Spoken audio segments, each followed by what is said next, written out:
Après avoir été éradiqué du territoire français au milieu du XXe siècle, le loup, protégé depuis la Convention de Berne de 1979, a recolonisé la majorité des Alpes en provenance de l'Italie.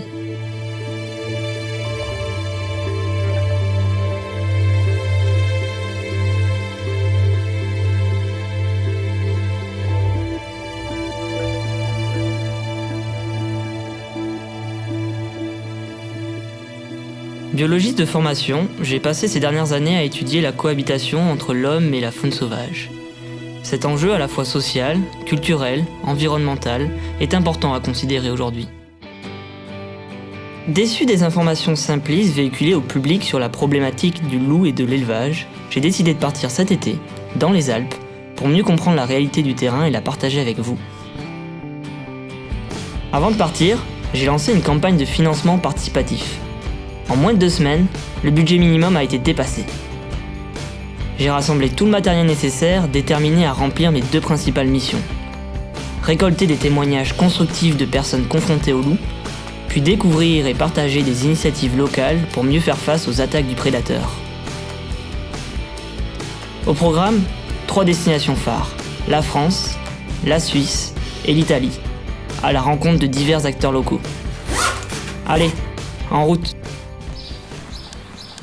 Première destination, le massif des Monges. C'est ici que j'ai fait la rencontre de Maggie, une bergère de caractère qui m'a fait découvrir les ficelles du métier.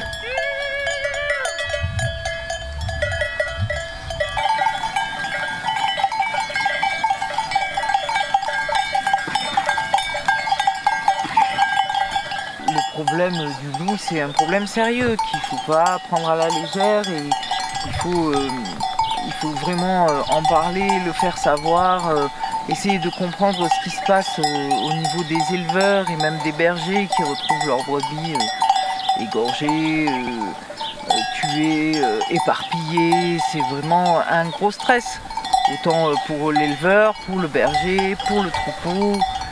C'est pas l'argent qui remplace un troupeau, ça éponge, on va dire. Mais ça remplace pas toutes les heures perdues à aller chercher les brebis. Maintenant on vient sur le terrain, mais les choses ont déjà beaucoup avancé.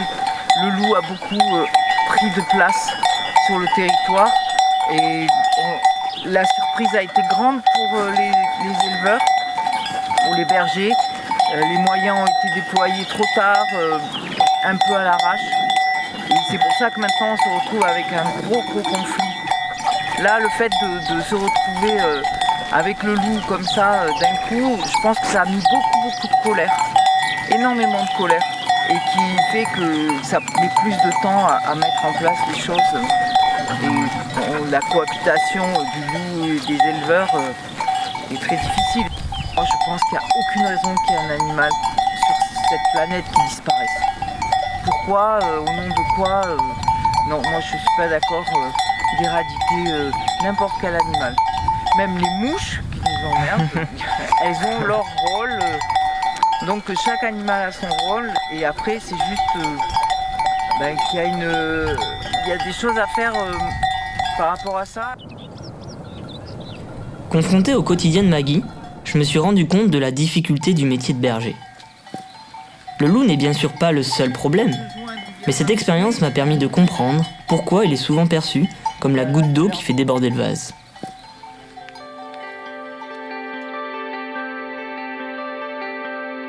Pour continuer ma quête, c'est à 2 pas d'ici que j'ai fait la rencontre de Bernard, un éleveur passionné.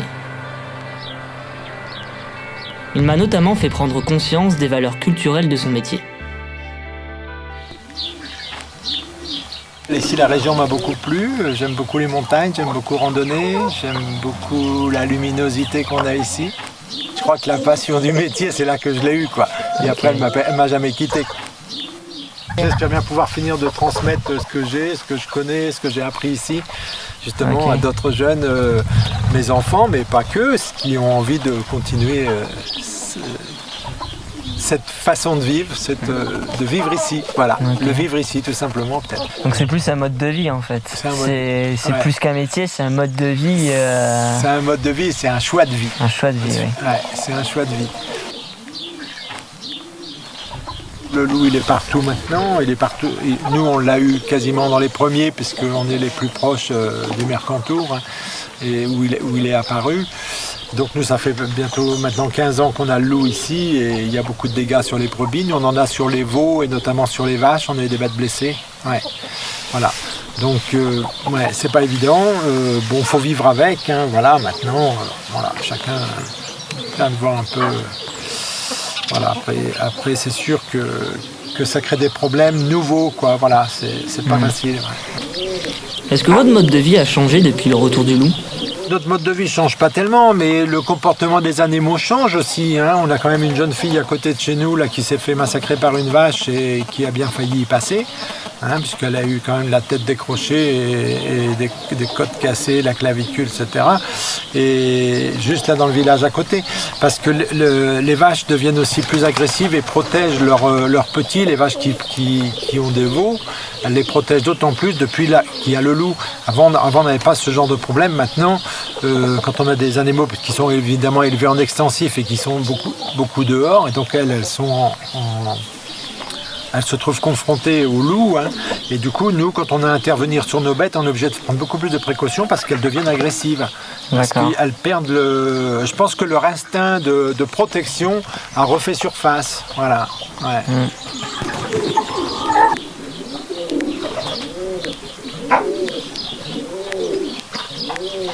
Vous êtes soutenu aujourd'hui pour faire face au loup ?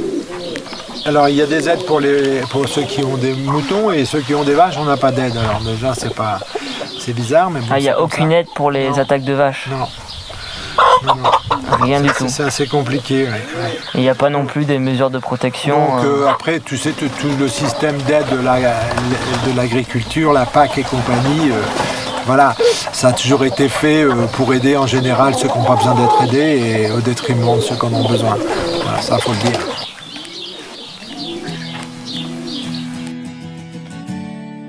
Mais cette problématique de cohabitation n'est pas cantonnée à la France.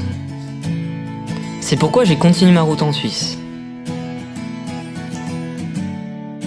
Premier stop au canton des Grisons, là où demeure la première meute de loups depuis leur retour. Pas de loup en vue, mais je suis allé à la rencontre d'un berger confronté à cette meute.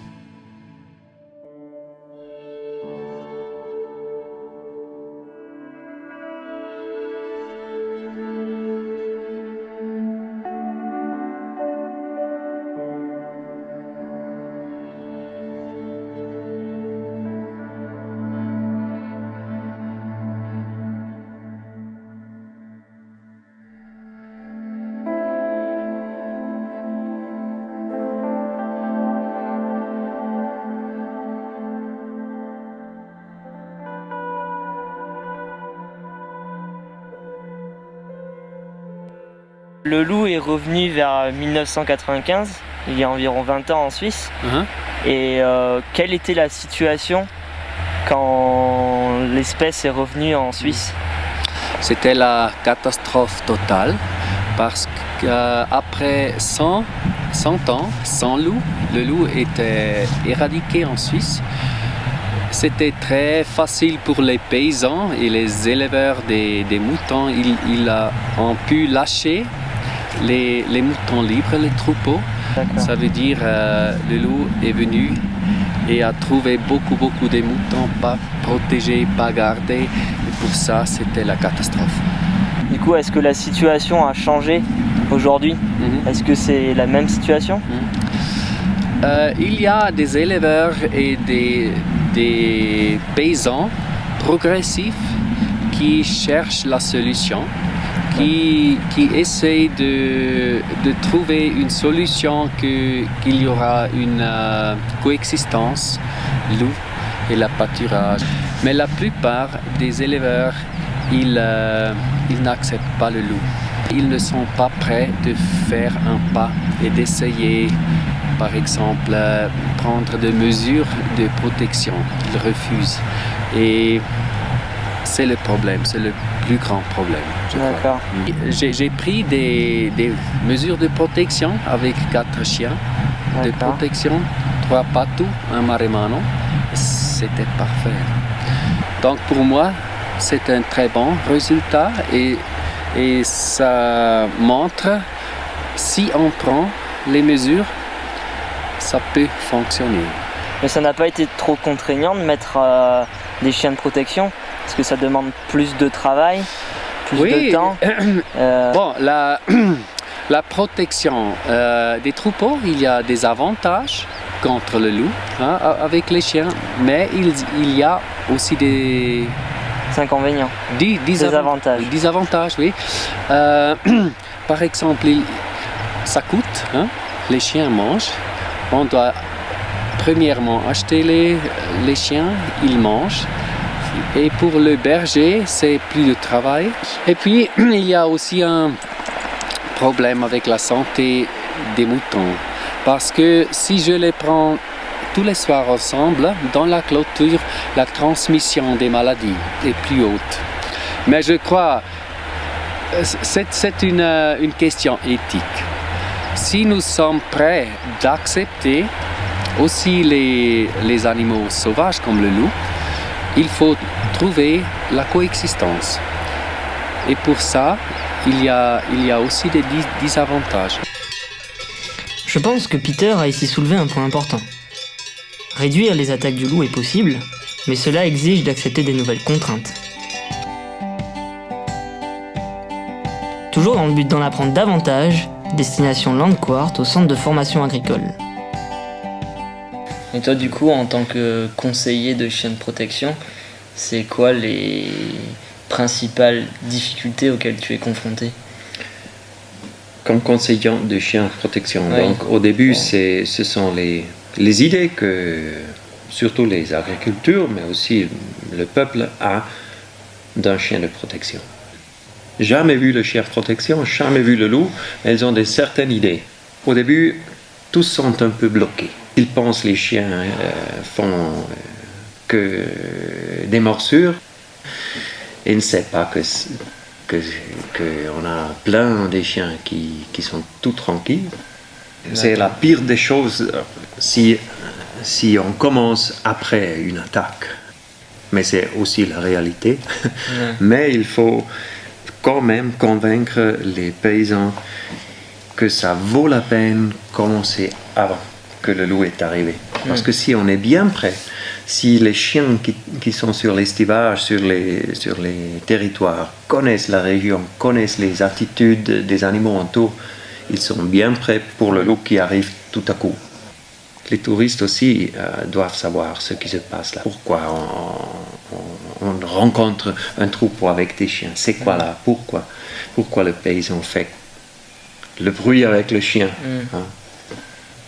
Essayer de comprendre déjà la situation. Ouais, parce que ça cause de la tolérance aussi. C'est ainsi que je me suis dirigé vers le canton du Valais, à la découverte d'une initiative intéressante. Des journées d'information sont proposées aux utilisateurs de la montagne afin de les sensibiliser aux chiens de protection. Une occasion pour les spécialistes d'expliquer le comportement à adopter face à ces chiens. L'histoire de tendre la main au chien, c'est pas très bien de tendre la main comme ça, mais le chien de toute façon il vient pour sentir. S'il vient tout près, c'est pour sentir. Alors si on peut être comme ça, et puis lui faire sentir le dos de la main comme ça, mais si on lève vers lui, il va penser que c'est peut-être une agression, il aura plus tendance. Et puis après, si le chien il vient tout près, c'est mieux de se baisser et d'aller dessous. Toujours les caresser là-dessous. Si on caresse dessus, souvent, ils sont habitués parce qu'on fait ça depuis tout petit, mais souvent pour eux c'est pas bien. Même les chiens de compagnie, c'est pas ce qu'ils apprécient le plus. Il faut vraiment toujours aller dessous, puis quand on met la main dessous, ils comprennent qu'on est en amitié. Myriam, qu'est-ce qui t'a motivé à participer à cette journée de sensibilisation sur les chiens de protection? Oui, alors c'est d'abord au niveau perso, parce qu'il m'est déjà arrivé de croiser des troupeaux avec des chiens et puis de carrément rebrousser chemin, parce que je savais pas trop comment me comporter. Et puis aussi, je suis accompagnatrice de randonnée, donc je me posais la question si moi-même je sais pas vraiment comment me comporter, comment gérer la responsabilité avec des personnes amenées en montagne avec ces chiens, quoi. D'accord. Et du coup, qu'est-ce que cette journée t'a apporté Beaucoup, parce que le premier truc, je pense que j'ai appris que quand il y a un chien qui aboie, on a les deux peurs en fait. Et que juste de comprendre qu'en fait, c'est pas par agressivité, mais c'est par peur, et parce qu'il fait son job, le chien, qu'il aboie, et bah, ça change du tout au tout. Pour en savoir plus, j'ai fait un peu d'autostop, de la marche, et me voilà arrivé au col de Sanetch.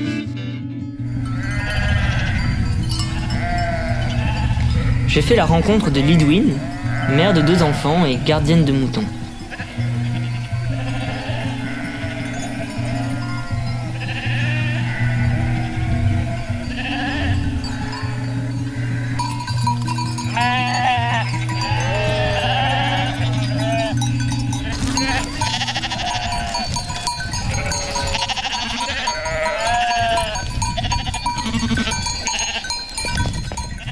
Non, c'est un tube de pommade.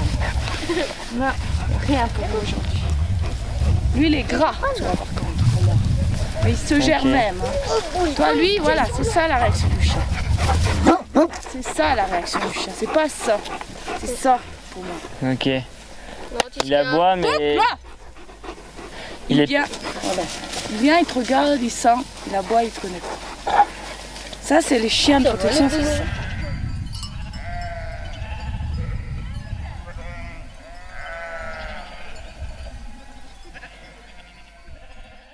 Depuis le retour du loup en Suisse, quels ont été les principaux changements dans ton métier? Le stress. Le stress? Le stress, ouais, je dirais que c'est le stress. Et l'intégration des chiens. Et trouver des solutions pour qu'ils puissent manger, comme tu as vu les poubelles et tout ça, quoi. Toujours, ouais, c'est quand même le stress, quoi. Et toi, tu as déjà subi des attaques dans le passé? Ouais. Avec le loup? Ouais. Alors ça, c'est le stress, quoi. Trouver la solution, comment faire, regrouper le troupeau, essayer de mettre un chien, après on a quand même une attaque avec le chien. Après on a regroupé le troupeau tout d'un avec 2 chiens, puis c'était bon. Mais c'est quand même, ouais, c'est stressant.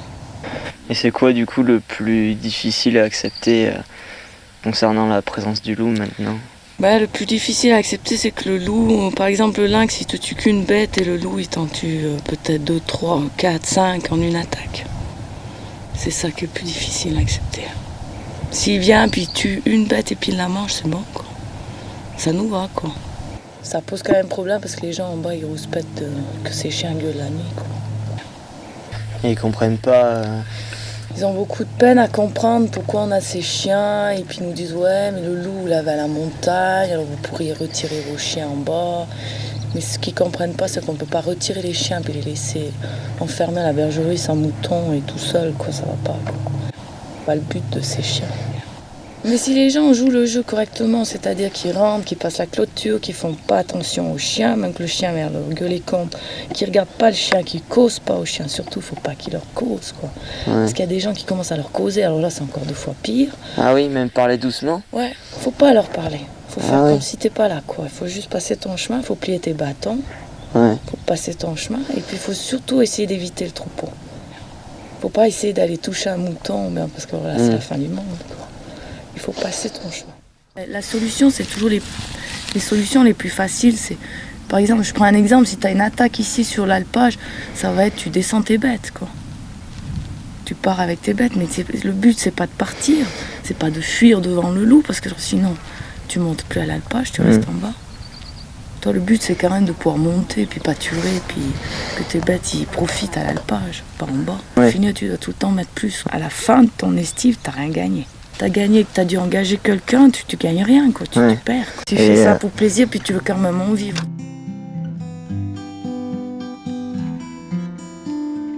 Les propos de Lidwin illustrent très bien ces personnes qui font face à la présence du loup, notamment en acceptant des changements. C'est pourquoi il me semble important de prendre en compte leurs avis, dans le but de construire, ensemble, un système durable. Mais ce n'était pas encore la fin de l'aventure avec pour prochaine destination l'Italie. Dans ce parc, ils ont mis en place une initiative de volontariat intéressante et inhabituelle. En fait, les volontaires venaient d'Afrique de l'Ouest, contraints à quitter leur pays pour des raisons politiques et économiques. Un accord a été établi entre ces volontaires et l'Italie. Ces personnes offrent leur main-d'œuvre au parc pendant un certain temps. En échange, la mairie s'engage à les intégrer au pays et à obtenir la nationalité italienne.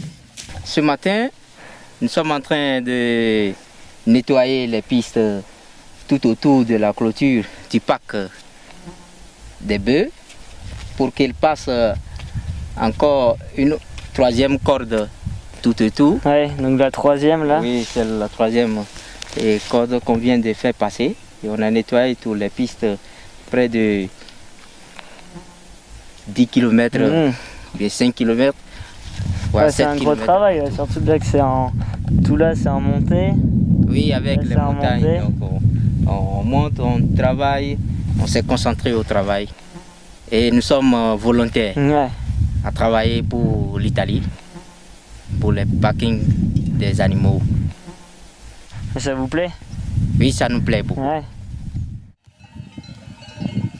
C'est une des premières fois alors que vous marchez aussi haut. Bien sûr, c'est une première fois. Et c'est vraiment fatigant. Ouais, les jambes. Les genoux, les jambes sont vraiment... Nous sommes vraiment fatigués, mais on a toujours le courage au travail.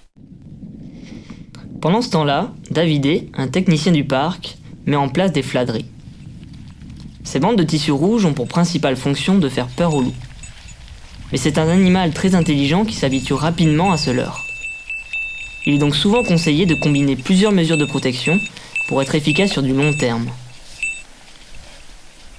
Peu après, ce technicien m'a confié son avis sur l'abattage des loups, une pratique formellement interdite en Italie. Bien sûr, le loup, comme en France, a créé beaucoup de problèmes à des activités qui avaient déjà des problèmes. Par contre, en France, est arrivé qu'ils ont décidé de tuer quelques loups.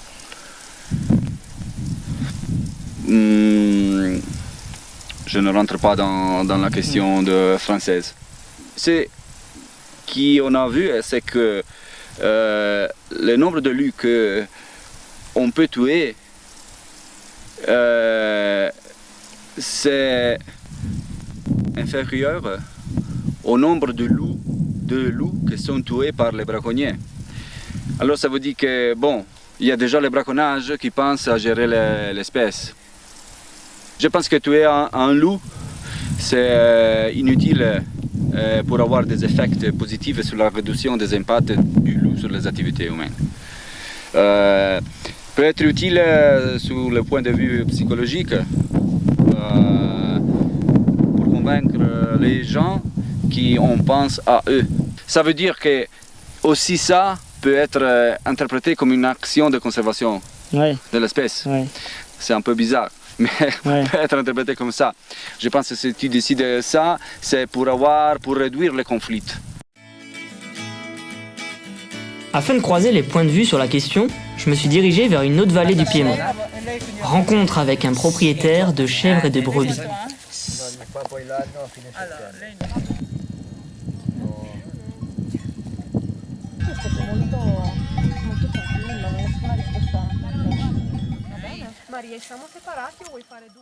Et là, vous êtes dans une zone où il y a le loup qui est présent. Oui. Le loup est présent ici. Oui, très présent. Très présent. Ouais. Il y a beaucoup de loups. Et ça vous a pas retenu de venir ici, sachant que le loup était là? Oui, mais en Italie, c'est pas facile de trouver de montagnes libres pour aller apporter les brebis manger. Je sais que ça, il y a beaucoup de loups, mais c'est comme ça. Vous avez donc mis des mesures de protection? Oui. Donc vous avez les 2 fils de protection électrifiés? Oui. Et plusieurs races de chiens? Oui. Et le pasteur. Et le berger? Voilà, le berger à côté du brebis. Tous les jours, toutes les nuits. Pour vous, vous pensez quand même que ces mesures sont quand même efficaces? Les mesures de protection, les chiens? Oui. Il n'y a pas d'autres. Il n'y a pas d'autres Votre solution. Le berger, le chien et la restriction de protection avec l'électrique. Fait que, bon, c'est la combinaison, c'est l'ensemble. Non, tout ensemble. Tout ensemble. Tout ensemble. Et vous pensez que si vous n'aviez que les chiens de protection, ça serait efficace? Non. Si le loup vient, par exemple, est-ce que vous avez le droit d'utiliser un fusil pour tirer, pour protéger? En Italie, c'est pas possible. C'est pas possible. Non, c'est très protégé. Ah oui, c'est personne. Rien. Mais vous pensez que ça serait... Vous aimeriez, vous? Enfin, si on vous donne la possibilité... Oui. Face à la présence du loup, la perception des problèmes varie entre les différents acteurs. Dans les extrêmes, il y a ceux qui veulent l'éradiquer complètement, puis ceux qui veulent le loup à tout prix. Ce sont souvent ces points de vue extrêmes, hélas, qui sont surexploités par les médias. Ici, j'ai fait la rencontre de personnes ouvertes d'esprit. Pour ou contre le loup n'est pas la question. Leur principal objectif est de faire face, tant bien que mal, à la situation actuelle. Ce que je trouve intéressant, c'est que quelles que soient leurs opinions, tous sont confrontés à relever le même défi, qu'ils le veuillent ou non. Minimiser les attaques du loup sur le bétail domestique. La rencontre de ces acteurs locaux, en France, en Suisse et en Italie, illustre la complexité de la coexistence entre le loup et l'élevage. Cette aventure humaine dépeint ainsi un tableau ni noir, ni blanc, mais nuancé de couleurs. Il n'existe pas de solution simple et unique. Échanger, discuter, partager les expériences semble aujourd'hui être la meilleure approche pour préserver la richesse des Alpes. Seule une prise de recul et une expérience de terrain nous aidera, je l'espère, à avancer. Pour finir, j'aimerais partager avec vous la réflexion d'Éric Vissouze, chargé de constats d'attaque et guide des hautes montagnes.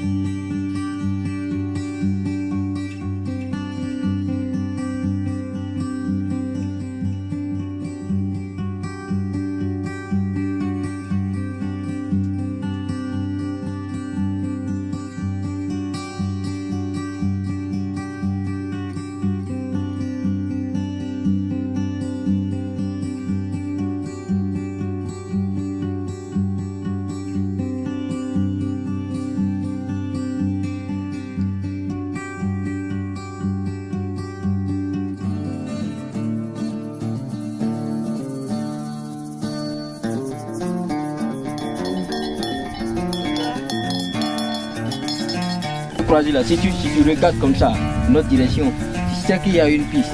Nous, on a travaillé.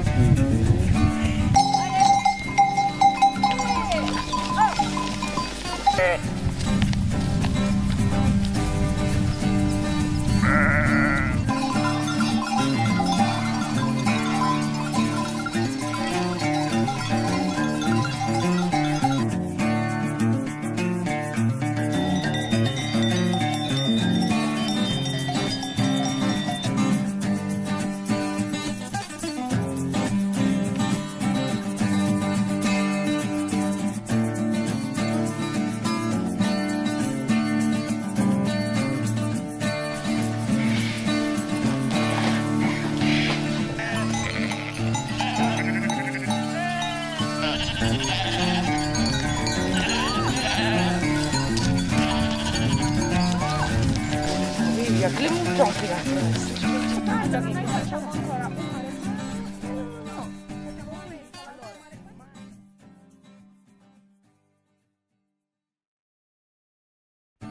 Vivre avec les grands prédateurs est en réalité un défi mondial. Des initiatives ont ainsi été mises en place, un peu partout dans le monde, pour faciliter leur coexistence avec l'homme. Mon travail se déroule en 3 étapes. En amont, trouver des initiatives qui fonctionnent localement et qui peuvent être exportées à large échelle. Sur le terrain, les explorer, mieux les comprendre et échanger avec les acteurs locaux. Enfin, promouvoir leur partage à l'aide d'un outil d'échange. Les reportages vidéo serviraient ainsi à témoigner des initiatives locales qui facilitent la cohabitation avec les grands prédateurs.